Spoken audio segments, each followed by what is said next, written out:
एक जमाने की बात है, एक शू मेकर और उसकी बीवी रहा करते थे। शू मेकर नए जूते बनाकर और उन्हें बाजार में बेचकर अपना डेली ब्रेड कमाता था। अपनी तमाम तर मेहनत के बावजूद वो अपने कारोबार से इतनी आमदनी हासिल ना कर पाता कि घर के अखराजात पूरे हो सके। वो दोनों बड़ी मुश्किल से सर पर छत कायम रखे हुए थे। बिलाखिर वो दिन भी आ गया जब शू मेकर के पास नए जूते बनाने के लिए चमड़ा खरीदने तक के पैसे ना बचे। उसकी पूरी दुकान में सिर्फ चमड़े का एक आखिरी टुकड़ा रह गया था। ये शायद जूता बनाने का आखिरी मौका है। मैं इस चमड़े से बेहतरीन जूता तैयार कर। वो हर रोज की तरह, जैसा कि वो कई बरसों से करता आ रहा था, काम पर बैठ गया और बड़ी एहतियात से चमड़े की कटाई करने लगा। सूरज हुरूब होने तक वो कटाई मुकम्मल कर चुका था और फिर जूता सीना शुरू किया। रात हो चुकी थी। उसने जूते मेज पर रख दिए और कहा, आज के लिए यही काफी है, कल मैं जोड़ा मुकम्मल कर लूंगा। उसने वर्कशॉप का दरवाजा बंद किया और घर चला गया। अगली सुबह वो बहुत जल्दी तैयार हो गया। अलविदा मेरी जान, आज वर्कशॉप में आखिरी दिन है, सब कुछ जल्द खत्म हो जाएगा। फिक्र ना करो, हम इस मुश्किल से निकल आएंगे। कभी उम्मीद मत छोड़ना। शू मेकर जानता था कि उसकी बीवी की हौसला अफजाई उस वक्त किसी काम की नहीं। फिर भी वो मुस्कुराकर घर से निकल गया। जब उसने वर्कशॉप का दरवाजा खोला तो उसने एक नाकाबिले यकीन मंजर देखा। वहां, इसी जगह जहां उसने अपना काम छोड़ा था, खूबसूरत रंगों से मुज़य्यन और नफीस एम्ब्रॉयडरी वाले जूतों का एक मुकम्मल जोड़ा रखा हुआ था। ये कैसे मुमकिन है? खैर, मुझे वक्त जाया नहीं करना चाहिए। मुझे इस शाहकार को फौरन मार्केट में बेचना हो। वो तेजी से बाजार पहुंचा और जूते फरोख्त कर दिए। जो रकम उसे मिली उससे उसने मजीद चमड़ा खरीदा और बाकी दिन इसी काम में मसरूफ रहा। वो अपनी वर्कशॉप में बैठा मजीद जूते बनाने के लिए नए चमड़े की कटाई कर रहा था। जब दिन खत्म हुआ तो वो अधूरे जूते वहीं छोड़कर घर चला गया। रात के खाने के वक्त उसने अपनी बीवी को सारा वाकया सुनाया। मैंने तुमसे कहा था कि कभी उम्मीद मत छोड़ो। तुम एक मेहनती इंसान हो। जल्द या बदीर हमें वो सब जरूर मिलेगा जिसके हम हकदार हैं। अगली सुबह जब वो दुकान पर वापस आया तो हैरत के मारे दंग रह गया। उसने देखा कि वहाँ इसी मेज पर, जहाँ उसने चमड़े के टुकड़े छोड़े थे, खूबसूरत जूतों के कई जोड़े रखे हुए थे। ये तो एक मोहजिजा है। मैं इतने बरसों से अपनी मेहनत के जरिए कमाने की जद्दोजहद कर रहा था, मगर कामयाब ना हो सका। लगता है कोई एक बार फिर मेरी मदद कर रहा है। वो फौरन मार्केट पहुंचा, मजीद चमड़ा खरीदा, बड़ी एहतियात से कई जोड़ों के लिए चमड़े की कटाई की और उन्हें अपनी मेज पर छोड़ दिया। अगली सुबह एक बार फिर उसने देखा कि उसके लिए मजीद जूते तैयार रखे थे।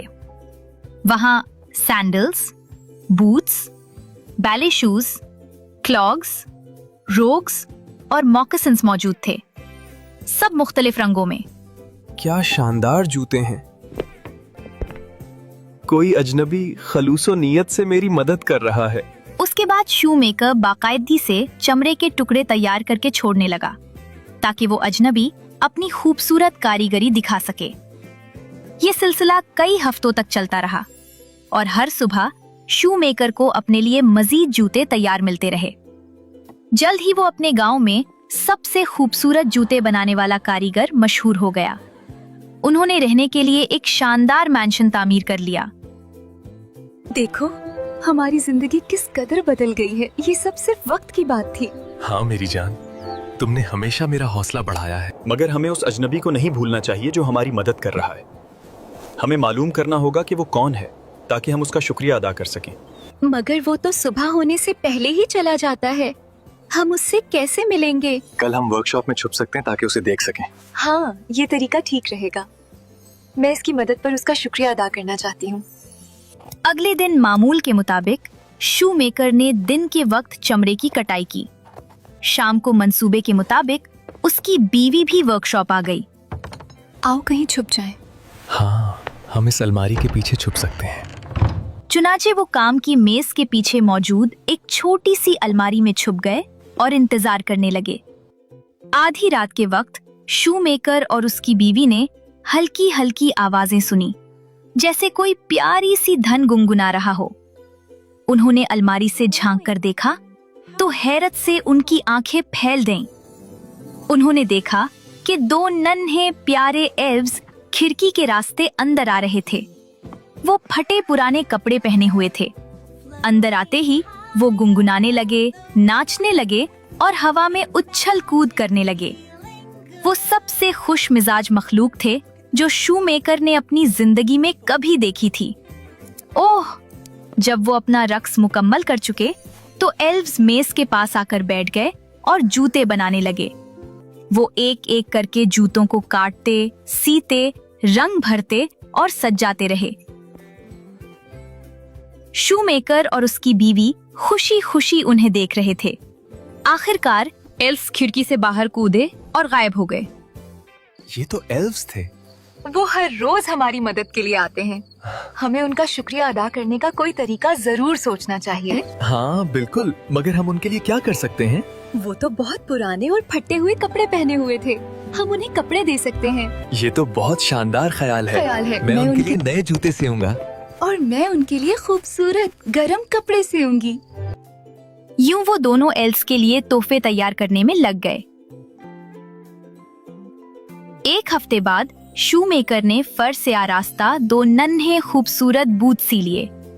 शूमेकर की बीवी ने उनके लिए दो छोटी फ्लीस जैकेट्स, रंग शर्ट्स और गरम वुलन ट्राउजर्स तैयार कर लिए। ये जूते और कपड़े नन्हे एल्व्स पर बहुत प्यारे लगेंगे। मैं उन्हें ये लिबास पहने देखने के लिए बेहद पुरजोश हूँ। कल क्रिसमस ईव है। हम अपनी दुकान को क्रिसमस के लिए सजा देंगे और ये तहफे वर्क टेबल पर रख देंगे। चुनाचे इस जोड़े ने दुकान को क्रिसमस के लिए सजाया और तोहफे वर्क टेबल के करीब रख दिए थे। आधी रात को, जैसा कि उन्हें यकीन था, उन्होंने दोबारा एल्व्स की आवाजें सुनी। एल्व्स ने पहले की तरह एक शानदार अंदाज में दाखिला किया। वो खुश थे और नाच रहे थे, मगर जैसे ही उनकी नजर मेज पर पड़ी तो वो हैरान रह गए। आज का काम कहाँ है? देखो भाई, ये कपड़े और बूट्स कितने खूबसूरत हैं। ये तो बड़े रंगीन भी हैं। यकीनन शूमेकर ने शुक्राने के तौर पर हमें ये दिए हैं। वो हमारे काम से खुश होगा। हाँ, आओ इन्हें पहन कर देखते हैं। एल्व्स ने कपड़े और बूट्स पहन लिए। वो बिल्कुल नाप के मुताबिक थे। तुम बहुत खूबसूरत लग रहे हो और तुम भी शानदार दिखाई दे रहे हो। ये कपड़े कमाल के हैं और ये जूते तो बेहद प्यारे हैं। मेरा दिल चाह रहा है नाचने को। आओ नाचें भाई। एक बार फिर वो हमेशा की तरह खुशी खुशी नाचने लगे। शूमेकर और उसकी बीवी ये जानकर बेहद खुश हुए कि एल्व्स को उनके नए कपड़े पसंद आ गए हैं। कुछ देर बाद एल्व्स खिड़की से बाहर कूद गए और चांदनी में गायब हो गए। शूमेकर और उसकी बीवी अपनी छपने की जगह से बाहर आ गए। ए अजीज, मुझे वाकई बहुत खुशी है कि उन्हें हमारे तोहफे पसंद आए। हाँ, अब जश्न मनाने का वक्त है। आओ घर चलें।